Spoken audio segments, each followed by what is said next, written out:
Well, thank you very much, Mr. Chairman and Ranking Member, and thanks to all of you. This is such an important discussion.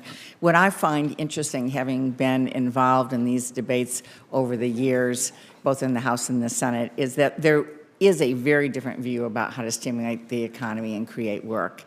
And one, which has been talked about and done over and over again, trickle-down economics, tax cuts in the 2000s, two different tax cuts, the $2 trillion Trump tax cut, always going to the wealthy, well-connected at the top, and then we're told, don't worry, we'll stimulate that, and then it will trickle down to everybody else, and people in Michigan are still waiting. I mean, it has never worked. So now we're trying something different under this administration, which is actually investing in people, investing in America, rebuilding America, bringing jobs home.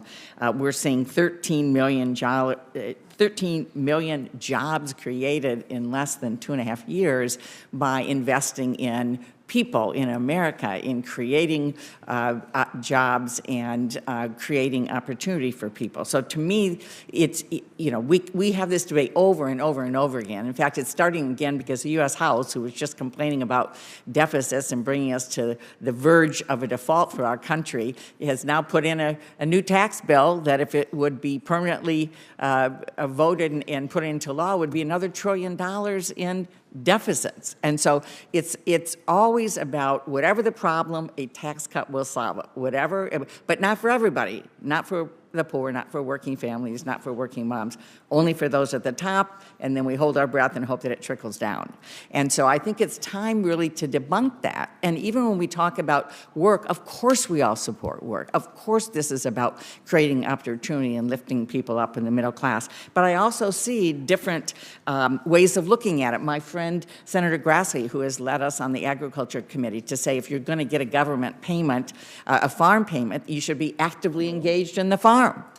And yet we have Republican colleagues who have not supported that for years and years and years. And so this is really about who we're trying to lift up, in my opinion, and where our priorities are. And so I would just say I'm a proud sponsor of the Working Families Tax Relief Act. I can't imagine how we can argue with the results that in only 1 year we cut child poverty in half, we cut food insecurity by 24%, lifted 3.7 million kids out of poverty. Why in the world wouldn't we want to continue that? And so let me ask a little bit more in terms of questions after sharing my opinion now. But Ms. Matsui, you've talked about what this means to families. Ms. Lester, you've talked about what this means for you. But Ms. Matsui, if you could talk a little bit more about the estimated impacts, if in fact we did permanently reinstate this policy that had such a shockingly positive result for millions of families the year that we did it. Thank you for the question, Senator.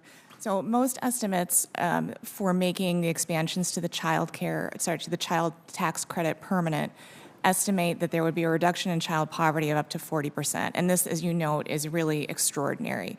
The costs of child poverty for our country, for our society, for our economy are astronomical, and finding ways to intervene and prevent children from experiencing this level of poverty and the impacts on their development and education have long-term benefits for ourselves, for our society and our economy at large. So making these investments, and indeed the weight of the studies that have examined this are not showing negative effects on employment, less than 1% of parents from making the credit permanent. And when compared to the long-term, lifelong benefits of boosting children out of poverty, those impacts simply do not counterbalance them. Thank you. I've heard so many stories from Michigan parents about the benefits of the child tax credit, but the number one thing I've heard over and over again is it helped me pay for child care. So I could either keep my job or I was able to go back to work for my family because I was able to adjust child care. And I thought, when you look at the census data, it shows that about a quarter of families with young children use their child tax credit payments to cover child care. A precondition to work. And since we haven't address childcare here in Congress in any meaningful way, this is the one way that we have been able to address this. And so just quickly, Ms. Lester, you indicated that was important for you, and would you indicate that this would be significant for you to be able to support your childcare costs? Absolutely. I mean, childcare costs are my family's biggest expense. With 2 children under 6 and childcare right now for this year, we're estimated to spend almost $30,000 of our own dollars on childcare. I think it's really unrealistic for the regular family to sustain that for years and years.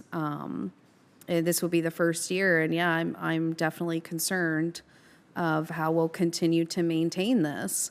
So family-friendly policies do help families to reduce these costs when they don't qualify for any other, state government assistance.